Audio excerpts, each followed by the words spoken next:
Welcome to the CMA inter group 2 preparation. पूरी की पूरी प्रिपरेशन बेटा फ्री ऑफ कॉस्ट चल रही है, तो stay tune with me. Channel को सब्सक्राइब कर लो ताकि आप तक नोटिफिकेशंस पहुंच पाएँ। PDFs चाहिए तो प्लीज़ आप मुझे डिस्क्रिप्शन सेक्शन में नंबर दिया हुआ है और आप व्हाट्सएप भी मुझे कर सकते हो ताकि आप PDFs में आपको शेयर कर पाऊँ। ग्रुप ज्वाइन कर सकते हो, कम्युनिटी यूट्यूब की कम्युनिटी सेक्शन में ग्रुप का लिंक दिया हुआ है।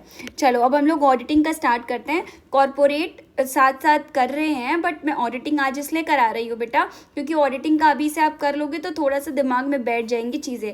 ऑडिटिंग को एक स्टोरी की तरह पढ़ना है, तो मैं उसी तरीके से पढ़ाने की कोशिश कर रही हूँ आपको। देखिए, अपनी तरफ से दी बेस्ट पढ़ाने की कोशिश कर रही हूँ। रेस्ट कितना आप समझते हो it depends upon person to person, right. उसके बाद अब सबसे पहले हम देखते हैं बेसिक कॉन्सेप्ट ऑफ ऑडिटिंग। ठीक है, इसमें 3-4 चैप्टर ही हैं, बहुत इजी चैप्टर्स हैं, कुछ नहीं है, बस लिखना सही तरीके से वो इम्पॉर्टेंट है। चलो, अर्ली हिस्ट्री पहले हम थोड़े बहुत इसके बैकग्राउंड के बारे में समझ लेते हैं। तो ऑडिटिंग का जो कॉन्सेप्ट है वो बहुत पुराना है। इसकी बिगिनिंग अप्रॉक्सीमेटली 3600 टू 3200 BC में आपका हुई थी। ठीक है, where it was mainly use for the public accounts. Okay, जैसे ancient Egypt, Greece and Rome में मेनली गवर्नमेंट पब्लिक अकाउंट को चेक किया जाता था। तो पुराने टाइम में भी गवर्नमेंट के पैसे का हिसाब चेक किया जाता था। तो गवर्नमेंट ने कितना पैसा कलेक्ट किया है, कितना स्पेंड किया है, उसका रिकॉर्ड पूरा चेक होता था। इसीलिए मैंने यहाँ पे लिख दिया है कि एंशिएंट टाइम का मतलब पब्लिक अकाउंट्स चेक।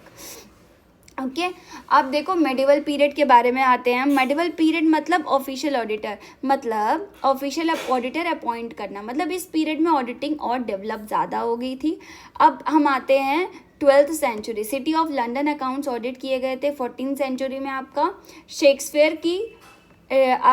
शेक्सपियर का क्या था, time of Athens mention auditing indicating it's presence it's era. देखो इसको और इजी में बनाती हूँ कैसे, कि मेंशन का मतलब क्या होता है, उसका जिक्र होता था, मतलब बताया जाता था वहाँ पर कि आप उसको यूज़ करो। तो auditing was mentioned in the book. तो बुक में ऑडिटिंग का जिक्र हुआ है और ऑडिटिंग के बारे में लिखा गया था। ठीक है, 14th सेंचुरी में ऑडिटिंग का जो मेंशन हुआ था, तो इसीलिए यहाँ पे मेंशन लिखा हुआ है। ओके, अब देखो, auditors were officially appointed to check the public accounts in the England. Auditors को अपॉइंट किया जाता था ऑफिशियली, ठीक है, ताकि वो पब्लिक अकाउंट्स को चेक कर सके। तो ऑडिटिंग सिर्फ इनफॉर्मल चेकिंग नहीं थी, ऑफिशियल ऑडिटर्स अपॉइंट होने लगे थे इस फेज में, मेडिवल पीरियड में। अब हम आते हैं रिनेसेंस एंड बियॉन्ड। मतलब रिनेसेंस पीरियड 1494, ल्यूका पैसियोली। ठीक है, जो ल्यूका पैसियोली थे, वो ल्यूका पैसियोली एक इटालियन मैथमेटिशियन थे। तो उन्होंने डबल एंट्री बुक कीपिंग का, आपको पता होगा, नहीं पता है तो आप लिख भी सकते हो, यहाँ पे मैंने लिख दिया है, वैसे देखो PDF में लिखा हुआ है। ठीक है, double entry book keeping system introduce किया था। इस डबल एंट्री सिस्टम में मॉडर्न अकाउंटिंग और इवेंचुअली मॉडर्न ऑडिटिंग की फाउंडेशन स्ट्रॉन्ग की। ठीक है, तो प्रॉपर अकाउंटिंग सिस्टम आया, अकाउंटिंग रिकॉर्ड्स बेटर हुए, यहाँ पर ऑडिटिंग भी डेवलप हो गई। तो 1494 is equals to Luca Pacioli, मतलब डबल एंट्री सिस्टम, ऐसे इसको याद कर सकते हो। ठीक है, अब आते हैं हम लोग नेक्स्ट पे। बेटा just give me a second.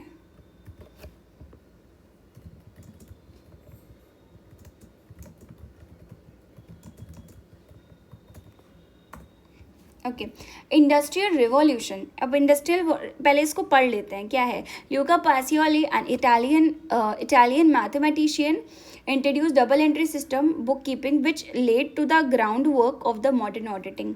ठीक है, अब पहली चीज़ तो ये समझ में नहीं आया होगा आपको,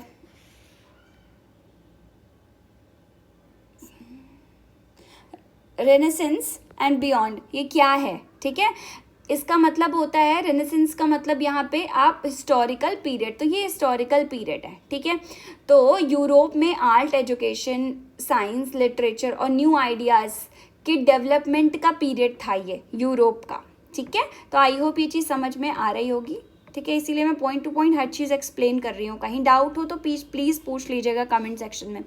industrial revolution, 18th century, the rise of the large scale businesses and separation between the owners and the manager increased the need for the independent auditor to verify the business transaction. देखो क्या है कि 18th century में large scale business grow होने लगे थे. एक important change हुआ, owners is not is equals to managers. कैसे बताते हैं, क्योंकि पहले बिजनेस का ओनर खुद बिजनेस मैनेज करता था, ठीक है. तो लेकिन लार्ज कंपनीज में ओनर्स आपका, एक मिनट, है ना, लार्ज कंपनीज में जो आपका ओनर खुद बिजनेस मैनेज करता था, लेकिन लार्ज कंपनीज में ओनर अलग, मैनेजर अलग काम करते थे, ठीक है. मैनेजर का अपना अलग रहता था. तो अब ओनर्स को ये चेक करना ज़रूरी था कि मैनेजर बिजनेस प्रॉपरली चला रहे हैं या नहीं.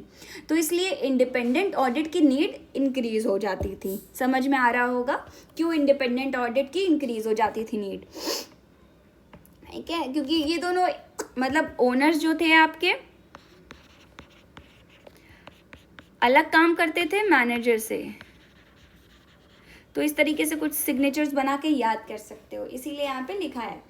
आप देखो कि तुम कंपनी के जैसे ओनर हो लेकिन डेली बिजनेस मैनेजर चला रहा है, तो तुम्हें पता करना है कि मैनेजर ने अकाउंट सही मेंटेन किया है या नहीं. ऑडिटर चेक करेगा. तो इंडस्ट्रियल रिवॉल्यूशन मतलब बिग बिजनेसेस, ठीक है, जैसे प्लस ओनर्स और मैनेजमेंट सेपरेशन, जैसे हो आपका मैनेजर अलग काम कर रहा है, तो ये आपका ये ऑडिट की नीड है कि वो उसे चेक करे वो, ठीक है. अब हम आते हैं 5th पॉइंट पे, मॉडर्न डेवलपमेंट्स. क्या है, 1866 में इंग्लैंड में exchequer and audit department establish हुआ था आपका. मैंने देखो यहाँ पे लिख दिया है, England establish the exchequer and audit department, okay. 1870 में institute of accountants was formed in England, becoming the Institute of Chartered Accountants in England and Wales in 1880s. तो मतलब इंग्लैंड में इंस्टीट्यूट ऑफ अकाउंटेंट्स फॉर्म्ड हुआ था. ये सब चीज़ें बड़ी नॉलेजेबल हैं, तो आप इसको याद रख सकते हो, ठीक है. ये institute of chartered accountants in England and Wales बन गया, ओके. क्योंकि एक्सचेकर ऑडिट डिपार्टमेंट जो आपका इस्टेब्लिश हुआ था 1866 में हुआ था. तो ऑडिटिंग ग्रेजुअली एक प्रोफेशन फील्ड माने जाने लगी 1880 के बाद से, ठीक है. अब हम आते हैं, ये भी हो गया हमारा पॉइंट, ये भी हो गया, ये भी हम आगे समझते जाएंगे. देखो इंडियाज़ डेवलपमेंट क्या है, India development in auditing in India क्या है, ये बहुत इम्पॉर्टेंट है एग्ज़ाम पॉइंट ऑफ व्यू से, ठीक है. इम्पॉर्टेंट फॉर एग्ज़ाम, ठीक है. कुछ भी मिक्स करके क्वेश्चन दे सकते हैं. तो हम पहले इसको समझते हैं. एंशियंट इंडिया, जो मौर्यन, गुप्ता एंड मुगल पीरियड्स में भी अकाउंटिंग और ऑडिटिंग सिस्टम एग्जिस्ट करते थे ना. तो 1857 में जॉइंट स्टॉक कंपनीज एक्ट ने इंडिया में एक तरीके से ऑप्शनल एनुअल ऑडिट इंट्रोड्यूस किए, ठीक है. मैं आपको ये बहुत इजी लैंग्वेज में समझा रही हूँ, अभी मैं इसको पढ़ती भी जाऊँगी, ओके. मतलब ऑडिट एक तरीके से ऑप्शनल था 1857 में. फिर 1913 में कंपनीज एक्ट ने ऑडिट को कंपलसरी बना दिया. ये इम्पॉर्टेंट डेट है आपकी, ओके. कंपनीज एक्ट अपडेट हुआ और इंडिपेंडेंट प्रोफेशनल ऑडिटर्स की रिक्वायरमेंट आई 1956 में. अब 1965 में आपका क्या हुआ, कॉस्ट ऑडिट का कॉन्सेप्ट इंट्रोड्यूस हो गया. 1984 में क्या हो गया, tax audit, income tax act में अमेंडमेंट के थ्रू इंट्रोड्यूस हुआ है, ठीक. तो यही चीज़ें लिखी हैं कि 1857 में आपका the joint audit stock companies act introduce optional annual audit in India. 1913 में the companies made the audit compulsory. 1956 में the companies act was updated to require the independent professional auditors. The concept of the audit, cost audit was introduce and tax audit was introduce amending the tax act in 1984. ये चीज़ आप याद कर लेना, ठीक है. ये पढ़ते पढ़ते याद हो जाएगा, 2-4 बार थ्योरी 5 बार पढ़ोगे सब याद, ठीक है. अब मतलब ऐसे याद कर सकते हो इसको. 1857 में ऑप्शनल था, फिर 1913 में कंपलसरी हो गया, फिर 1956 में प्रोफेशनल ऑडिटर, फिर 1965 में आपका कॉस्ट ऑडिटर, फिर 1984 में टैक्स ऑडिट. इसको बार बार बोलो, optional, compulsory, professional, cost and tax. ठीक है, ये चीज़ याद रखो, optional, compulsory, professional, audit and tax. ये टैक्स, ठीक है, इनकम टैक्स बोल लो या टैक्स ऑडिट बोल लो, ठीक है, टैक्स। तो ये चीज़ आपको बार बार बोलनी पड़ेगी, याद हो जाएगी। अब हम आते हैं रीसेंट चेंजेस में। टाइम के साथ डिफरेंट लॉज और रेगुलेशंस के अंडर नए टाइप्स के ऑडिट डेवलप हुए, ठीक। तो वैट हो गया, ट्रस्ट एक्ट हो गया, कोऑपरेटिव सोसाइटीज़ एक्ट हो गया, कैग ऑडिट हो गया। तो बिजनेस और लॉज चेंज हुए, ऑडिटिंग भी चेंज हो गई, होती गई। ओके, यही चीज़ यहाँ पे पूरी लिखी हुई है, ये आप पढ़ते जाना, ठीक है। ये हो गया पॉइंट। अब देखो कंटेम्प्रेरी इन्फ्लुएंस, ये मैं इतनी ईजी लैंग्वेज में बता रही हूँ क्योंकि मुझे भी इसी लैंग्वेज में समझ में आता था, ठीक है। इंग्लिश में समझाऊंगी तो समझ तो लोगे बेटा, रटने के लिए तो बहुत अच्छा है, बट कॉन्सेप्ट क्लियर नहीं होगा, ठीक है। तो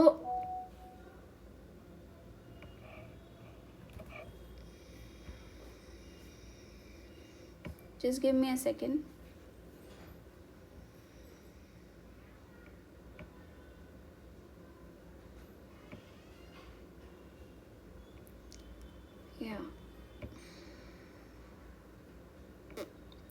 ओके चलो, कंटेम्प्रेरी इन्फ्लुएंसेस मतलब क्या हो गया। आज ऑडिटिंग पर मेनली 3 चीज़ों का स्ट्रॉन्ग इम्पैक्ट है यहाँ पर। क्या? टेक्नोलॉजी, इकोनॉमिक्स और ग्लोबल ट्रेंड्स। टेक्नोलॉजी जैसे computer, software, digital records etcetera. Economics जैसे बिजनेसेस इंक्रीजिंगली कॉम्प्लेक्स हो गया है, ठीक है, ऑब्वियसली कॉम्प्लेक्स हो गया है क्योंकि टेक्नोलॉजी इतना ज़्यादा आई हो गई, बहुत सारे लोग चीज़ों को नहीं समझते हैं, तो उनके लिए अभी भी उसी तरीके से वो काम करना चाहते हैं। ग्लोबल ट्रेंड्स, इंटरनेशनल बिजनेसेस और ग्लोबल स्टैंडर्ड्स की वजह से ऑडिटिंग टेक्निक्स और रिस्पॉन्सिबिलिटीज़ भी चेंज हुए हैं। तो technologies plus business complexity plus laws, तो एक तरीके से मॉडर्न आपका ऑडिटिंग बन गई। अब हम आते हैं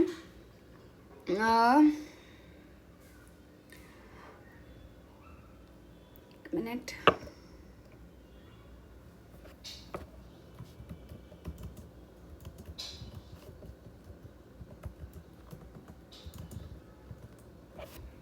आई होप बेटा यहाँ तक आपको ये पूरा समझ में आया होगा, है ना, ये चीज़ें मैं जो समझा रही हूँ, ठीक है।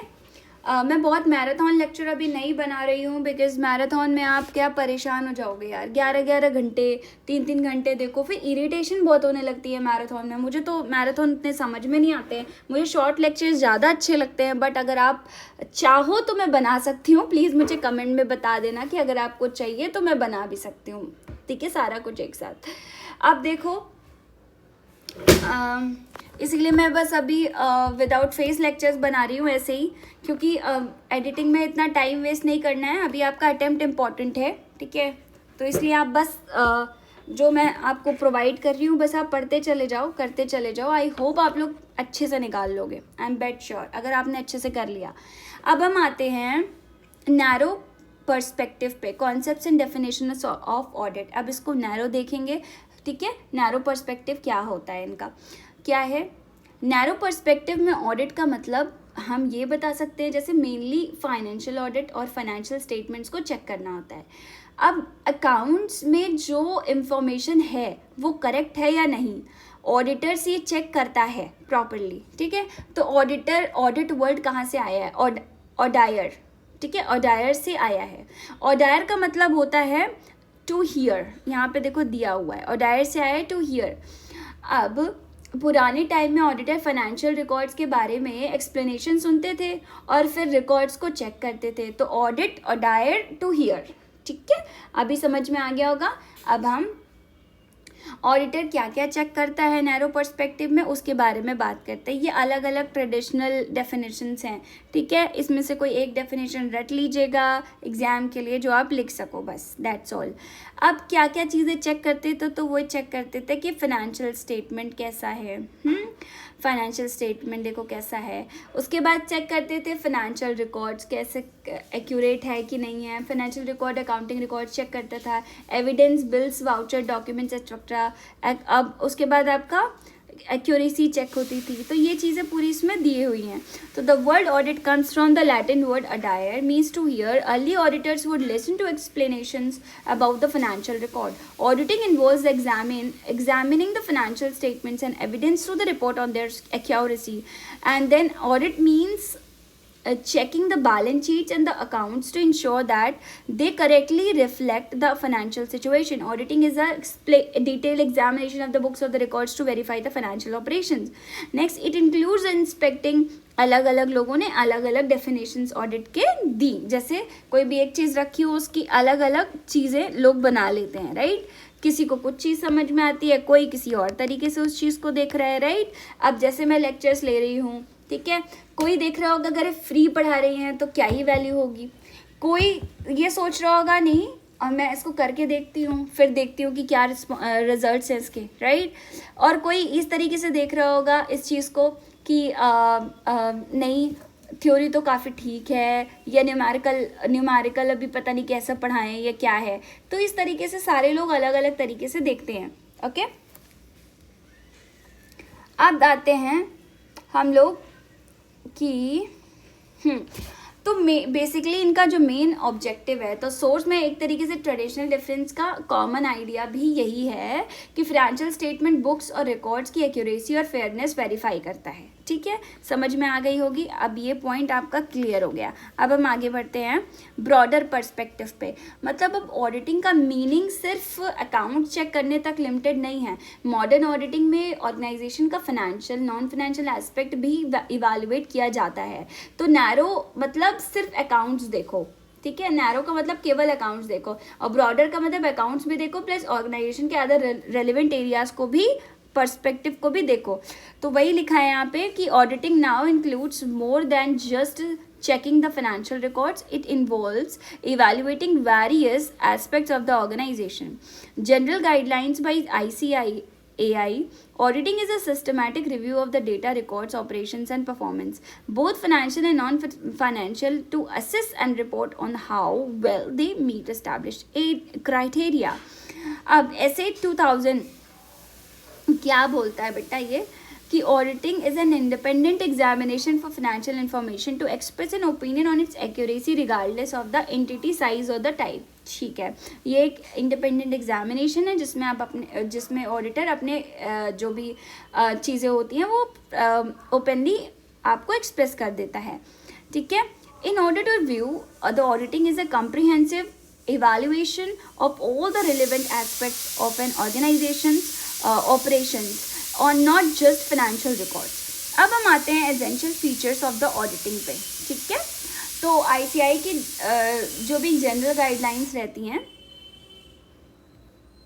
उसके बारे में यहाँ पे दिया हुआ है. ठीक है, अच्छे से आप देख लेना. मतलब ऑडिटिंग एक सिस्टमैटिक रिव्यू है डेटा, रिकॉर्ड्स, ऑपरेशन, परफॉर्मेंस का, जो चेक किया जाता है और फाइनेंशियल और नॉन फाइनेंशियल इन्फॉर्मेशन दोनों को कवर करता है. फिर ऑडिटर चेक करता है कि इन्फॉर्मेशन एस्टैब्लिश क्राइटेरिया स्टैंडर्ड को मीट कर रहा है कि नहीं. तो कंपनी को अकाउंट्स चेक करना होता है फाइनेंशियली, तो और कंपनी का परफॉर्मेंस, प्रोग्रेस सब चेक करना होता है. तो दोनों को इवैल्यूएट करता है ब्रॉडर पर्सपेक्टिव पे. ठीक है, तो आई थिंक समझ में आया होगा. ऐसे 200 क्या बोलता है, ऑडिटर इंडिपेंडेंटली चेक करता है कि और फिर ओपिनियन देता है कि फाइनेंशियल इंफॉर्मेशन रिलायबल है कि नहीं है. ठीक है, सो आई होप ये चीज़ें इतनी समझ में आई होंगी. Let's do the essential of features of the auditing in the next class. Okay, see you in the next class.